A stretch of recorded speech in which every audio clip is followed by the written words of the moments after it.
안녕하세요, 가치함입니다. 자, 모두 주말 잘 보내고 계신가요?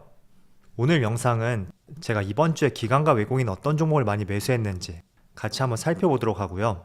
그리고 이번 주는 조금은 중요하게 봐야 되는 것이, 사실 지난달과 저번 주까지만 하더라도 코스피와 코스닥 지수 자체가 상승을 했었던 대표적인 시점이었다고 볼 수 있습니다.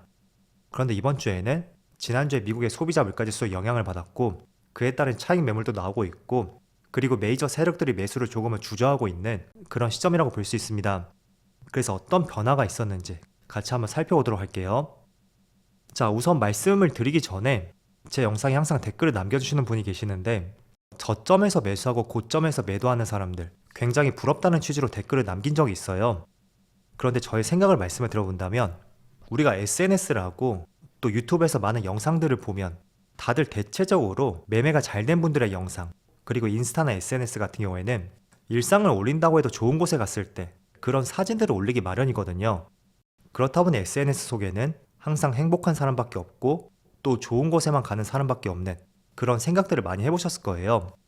결국은 좋은 곳에 간 사람들만 사진을 올렸기 때문에 우리가 그렇게 느낄 수밖에 없었던 거죠. 주식도 마찬가지라고 보면 좋습니다. 유튜브에 많은 영상들이 올라오는데 대체적으로 주식을 잘하는 사람들의 영상을 올리기 마련이거든요. 그래서 제가 하나 참조로 보여드린다면, 저는 보통 투자를 할 때 단기 투자보다는 스윙, 중장기 이런 투자를 선호해요. 그런데 하도 요즘에 시장이 재미가 없다 보니까 제가 지난 6월쯤이었을 거예요. 소액 100만 원으로 실전 투자 대회를 참가한 적이 있습니다. 그런데 약 4주 정도 지났을 때 제가 수익률이 16%가 나왔어요. 물론 최종적으로는 이거보다 조금 안 됐을 거예요. 그런데 보는 관점에 따라서는 한 달에 16%라면 유튜브 영상 내에서는 하루 만에 16%를 내는 분들도 많기 때문에 그렇게 크지 않다고 볼 수도 있을 거예요. 그렇지만 그 당시에 상위 5% 안에 들었었고, 또 100만 원 리그 같은 경우에는 일반적으로 금액이 낮기 때문에 고액 자산보다는 수익률이 훨씬 많이 나올 수밖에 없거든요. 그래서 그런 것들을 감안했음에도 불구하고 한 달에 16%가 상위 5%를 보여주었다, 그 점을 한번 이해를 해보신다면, 너무 우리가 자극적인 수익률, 그리고 상위 0.1% 그런 분들과 내 자신을 비교하는 것은 아닐까, 그런 것도 한번 생각을 해볼 수가 있을 겁니다. 물론 이 당시에는 시장 자체가 좋지 못했기 때문에 거기에 따른 이점도 조금 있었을 거예요. 그렇지만 평균적으로 보더라도 한 달 수익률이 0%만 돼도 저는 50% 이상은 되지 않을까, 그렇게 생각을 갖고 있어요. 저도 이 대회를 참가하기 직전에는 많은 사람들의 평균이 어디쯤일까, 그런 것들을 전혀 알지 못했었거든요. 그런데 이때 한번 참가를 해보면서 제 스스로도 그 점을 한번 깨달아 볼 수가 있었고, 너무 큰 수익률, 자극적인 수익, 그런 것들에 현혹되지 말아야 되겠다 라는 생각을 하게 되었습니다. 그래서 이 부분 참조로 보시면 좋을 것 같아요.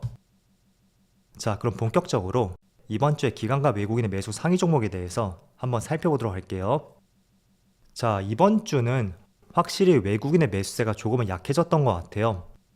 한 주 동안에 1000억 이상을 순매수했던 종목이 LG 에너지 솔루션 단 한 종목밖에 없고, 그전에는 3개, 4개 이렇게 많이 나왔었죠.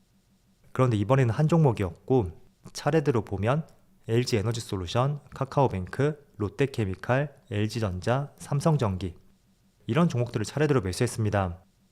자, 직전에 10월 초에서 지난주까지, 그때는 전반적으로 반도체하고 2차전지 이 업종들이 시장을 주도했어요. 그런데 지금 남아있는 것을 보면 LG 에너지 솔루션 한 종목 남아있고, 삼성 SDI, 그리고 LG화, SK하이닉스, 삼성전자는 여기 있네요. 이렇게 많은 종목들이 순매도 상위 종목으로 올라왔습니다. 즉 완전히 포지션이 바뀌었다고 볼 수가 있겠죠.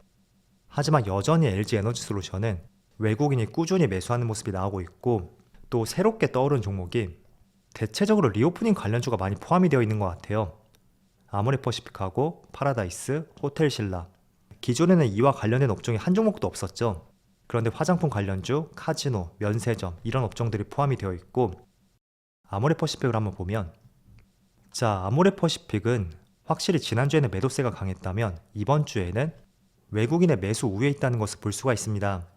그리고 파라다이스는 마찬가지로 외국인이 무섭게 매수를 하고 있고요. 호텔신라도 마찬가지예요. 자, 일단 이와 관련된 업종들은 중국에서 코로나 방역 조치를 완화할 것이라는 기대감이 한몫을 하고 있다고 볼 수 있고, 또 최근에 G20 정상회담이 있었잖아요. 그래서 이와 관련해서 한한령 해제라든지 양국과의 협력 강화, 이런 것도 기대를 해볼 수 있는 시점이었다고 볼 수 있습니다. 그리고 많은 국가에서 지금 코로나와 관련된 격리 조치를 완화하고 있고 그런 것도 하나의 호재로 작용이 되었었겠죠. 자, 그렇지만 화장품 관련주는 단지 이런 기대감만 지금 존재하는 시점인 것 같아요. 그래서 이번 주는 그런 기대감이 강하게 들어왔었다면 이게 다음 주하고 다다음 주 계속 이어질지는 의문이 들고요. 반대로 카지노라든지 면세점, 이쪽은 실제로 국내를 방한하는 외국인이 증가함에 따라서 의미 있는 기대감을 가져볼 수 있는 종목이 되지 않을까, 그런 차별점이 조금 있는 것 같습니다. 그래서 리오프닝 관련주, 지난주까지 많이 매수했었던 반도체와 2차전지, 그 종목들은 지금 순매도 상위 종목으로 올라와 있고, 반대로 리오프닝 관련주, 이쪽으로는 외국인의 수급이 들어오고 있다, 그렇게 정리를 해볼 수가 있습니다. 하지만 에너지솔루션은 여전히 외국인이 매수를 하고 있죠. 그리고 두 번째로 많이 매수한 게 바로 카카오뱅크예요. 우선 카카오뱅크 같은 경우에는 지난주부터 강하게 시세가 나왔었거든요. 그런데 그 당시에는 외국인의 적극적인 매수세는 없었지만 오히려 한 주가 지난 이번 주부터 외국인의 많은 매수세가 들어왔습니다. 이게 카카오뱅크가 매력적이기 때문에 외국인이 적극적으로 매수했을 가능성도 있고, 그것보다 조금 더 신빙성이 높은 것이 지금보다 비교적 높은 가격에서 공매도를 했던 세력들이 있었겠죠. 그 세력들이 저점 부근에서 주가가 반등이 나오니까 더 이상 빠지기가 어렵겠구나, 이런 생각과 함께 숏커버링에 나왔을 가능성이 상당히 높습니다. 그래서 이와 같은 경우였다면 분명히 상승에 대한 제한이 있을 거예요. 그래서 이번 주에 외국인의 많은 매수가 들어왔지만 저는 다음 주는 조금은 보수적인 관점으로서 카카오뱅크하고 카카오페이, 이 두 개의 종목을 바라보자고 말씀을 드리겠고요. 그리고 세 번째로 롯데케미칼, 이 종목도 지금 외국인의 많은 매수가 들어오고 있어요. 그런데 지금 화학 업종 같은 경우에는 사실 지금은 업황이 참 부진한 시점이거든요. 그렇지만 이것도 마찬가지로 저점에서 의미 있는 쌍바닥이 형성이 되었고, 또 이렇게 직전 고점을 높이면서 많은 거래량과 함께 또 상승 흐름이 나왔습니다. 이것도 카카오 그룹주와 마찬가지로 저점에서 숏커버링이 들어왔을 가능성도 충분히 있고요. 대체적으로 지난주부터 이번 주까지의 흐름을 보면 그동안 많이 빠졌던 종목, 그런 종목들이 반도체나 2차전지를 대신해서 저점에서 반등이 나오지 않았나, 그렇게 정리가 되는 것 같습니다. 자, 그래서 다음 주에 중요하게 봐야 되는 것은 이번 주에 비교적 많은 매도세가 나왔던 반도체와 2차전지, 그런 종목들이 여전히 순매도 흐름이 나올 것인지, 아니면 이와 관련된 종목이 반짝 이번 주에 상승으로 그치고 반도체와 2차전지가 또 시장을 주도할지, 그런 부분을 한번 관찰해 보신다면 좋을 것 같습니다. 그리고 이어서 기관을 보면 고려아연을 가장 많이 매수했어요. 그런데 고려아연은 특별한 이슈가 있는 것은 아니고요.